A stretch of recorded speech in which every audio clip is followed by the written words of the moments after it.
வாழ்க்கையில ரெண்டு விதமான விஷயங்கள் நடக்கும். அது நடந்து கொண்டே இருக்கு. ஒண்ணு somebody ஆகணும், ஒண்ணு nobody ஆகணும். எல்லாருக்கும் somebody ஆகணும்னு ஆசை, சில பேருக்கு தான் nobody ஆகணும்னு ஆசைகள் இருக்கும். ஆனா நல்லா புரிஞ்சுக்கணும், இந்த somebody இருந்தா அது somebody ஒரு பொலிட்டிஷியன் காரங்க தான். பொலிட்டிஷியன் காரங்களுக்கு தான் somebody, இல்ல ஒரு நிலையில இருக்கிறவங்க, ஒரு ஆபீஸ் ஜாப்லயோ இல்ல ஒரு கம்பெனி ஜாப்ல தகுதியில ஒரு somebody இருக்கிறவங்க.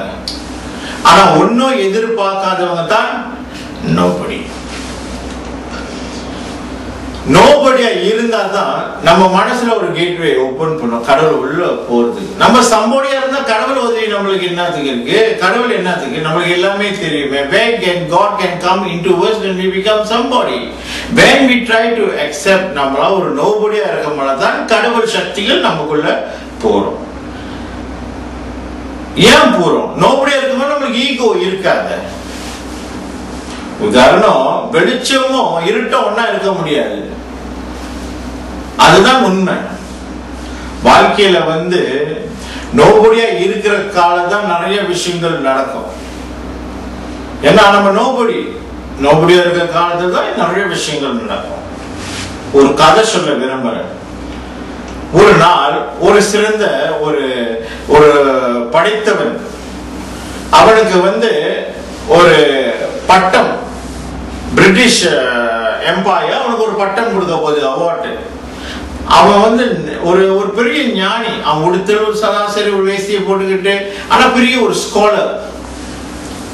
அப்ப அவன் கூட்டாளிகளா சொன்னாங்க, டேய் நீ எப்படிப்பட்டவன்னு, உனக்கு அவார்டு கிடைக்க போகுது. ஆனா நீ அங்க போய் அந்த இடத்துல போய் அவார்டு வாங்க போல இந்த மாதிரியே போட்டு போக முடியும். நீ பயப்படாத, நான் உனக்கு ஒரு நல்ல ஒரு ஷூவு, நல்ல சட்டை, உன்னோட கொண்ட சடையை வெட்டி கொண்டு நீ நல்லா டீசென்டா போ, அப்பதான் உனக்கு ஸ்டேடியா இருக்கும் அப்படின்னு அவன் கூட்டாளிகள் ஆலோசனை கொடுப்பாங்க. ஆனா இவனுக்கு மனசு ரொம்ப கஷ்டம். இவன் பேர் சாகர். இந்த சாகருக்கு மனசு கஷ்டம். அவன் ஒரு என்ன நினைச்சா, பரவாயில்ல, கடல் ஓரத்துல நடந்து போயிட்டு நம்ம சிந்தனை நினைக்குவேன், நம்ம இந்த மாதிரி உடுத்திக்கிட்டு மாத்திக்கிட்டு இந்த ஒரு நாள் கூத்துக்காக எப்படி என்ன கூட்டாளியும் சொல்றாங்க அப்படின்னு சொல்லிட்டு அவன் நடந்து போயிட்டு இருக்கோம் இல்ல. அவன் மண்ணுக்கு ஒருத்தன் போய் கொண்டிருந்தான். ஒரு கூட வயசு ஒரு மனிதன், ஒரு 4 feet மண்ணுக்கு. இவன் பின்னால நடந்து வந்திருக்கான் சாகர். திடீர்னு ஒருத்தவங்க முடியாத இந்த வயசான அது மின்னுக்குள்ள சொல்றானா, ஐயா உங்களோட அரண்மனை எரிஞ்சு கொண்டு இருக்கு, நான் அவ்வளவு நெருப்பு அப்படின்னு. இந்த வயசான ஆள் என்ன செய்யறாரு, அப்படியா சரின்னு சொல்லிட்டு அவர் ஈவினிங் வாக்க நடந்து போயிட்டு இருக்காரு கடல் ஓரத்துல. ஒண்ணுமே சட்டம் ஒரு அது ஒரு கவலை, ஐயோ அப்படின்னு ஒரு சிந்தனை அவருக்கு நடந்து கொண்டே இருக்காரு. திருப்பி அவங்களுடைய சொன்னா, ஐயா நான் சொல்றேன், உங்களோட அரண்மனை எரிந்து கொண்டு இருக்கு, எல்லாமே எரிஞ்சு கொண்டு இருக்கு, நீங்க இப்படி பேசாம போய்கிட்டு இருக்கீங்கன்னு. இவரு அரண்மனை ஒரு பெரிய அரண்மனை. அந்த அரண்மனை உள்ள நடக்கிற அவர் வீடு ஒரு பேலஸ். அந்த அரண்மனை சுத்தி நடக்கிறது அவர் கணக்குல நடக்கணும். பெரிய பெரிய சிலைங்க, பெரிய பெரிய படங்க, பெரிய பெரிய ஓவியத்தை எல்லாமே இருக்கு.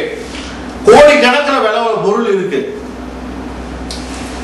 அப்ப இவர் ஒரு சட்டம் பண்ண ஒண்ணுமே நடந்து கொண்டு இருக்காரு அப்படின்னு அவன்கிட்ட சொன்னார், நீ போய் பாரு, எந்த பொருளை காப்பாற்ற முடியும் காப்பாற்ற, இல்லைன்னா விட்டுன்னு சொல்லிட்டு அவர் திரும்பி நடக்க துவங்கிட்டாரு.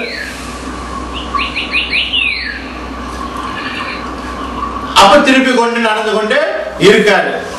பின்னால போன சாகர் விறுவிறு ஓடி போய், பின்னால சாகர் ஓடி போய் என்ன செஞ்சார், ஐயா ஐயா எனக்கு ஒரு நல்ல ஒரு விளப்பு உண்டாக்கிட்டீங்க, எனக்கு ஒரு நல்ல ஒரு சிந்தனை உண்டாக்கிட்டீங்க ஐயா.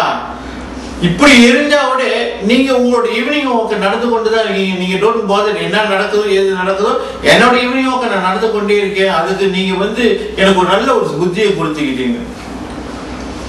அப்ப அவர் சொன்னார், எது நடக்குமோ அது நடந்து கொண்டு தான் அக்செப்ட் பண்ணி தான் ஆகணுமே.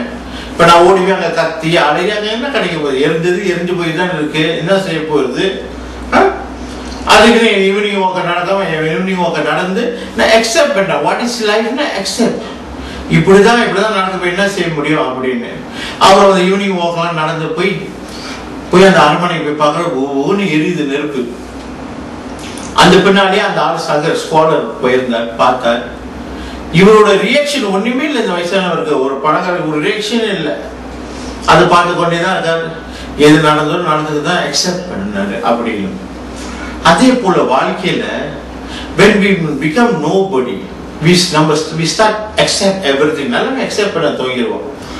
எப்படி இருக்கணும், அப்படி இருக்கணும் அப்படி. இன்னைக்கு வாழ்க்கையில கஷ்டப்படுறோம் அப்படின்னு, ஐயோ கடவுள் இப்படி பண்ணிட்டாரு, கடவுள் அப்படி பண்ணிட்டா, நம்ம அவ்வளவு கத்தி அவ்வளவு ஒரு பிரச்சனை, நம்பிக்கை இல்லை அப்படி இல்லாம ஆக்கி கொண்டு இல்லையே. எது நல்லது நடக்குமோ எப்படி நம்ம அக்செப்ட் பண்றோமோ அதே போல அது கெட்டது நடக்குமோ அந்த அக்செப்டேஷன் இருக்கணும். இன்னைக்கு வெயில் அடிக்குது, நாளைக்கு மழை தூருது, இன்னைக்கு அந்த அக்செப்ட்ல நம்ம இருக்கும் போது வாழ்க்கை இந்த அக்செப்ட் இருக்கும் போதுதான், இந்த பாதையில இருக்கும் போதுதான் பொறுமையா கடைபிடிச்சா எல்லாமே நடக்கும். ஸோ அக்செப்டேஷன் இருக்கணும், நோபடியா இருக்கணும். We must be nobody. நீங்க நோபடியா இருந்தா தான் மித்தவங்க உங்களை சம்போடியா நினைப்பாங்க. இப்ப நீங்க சம்போடின்னு நினைச்சா நீங்க நோபடியா போயிடுவீங்க. அதுதான் உண்மைன்னு கதை. So we must accept. ரெண்டாவது we should be nobody. நோபடியா இருந்தா தான் கடவுள்கிட்ட நெருங்க முடியும். Be open heart for God. Jai மாதாரா.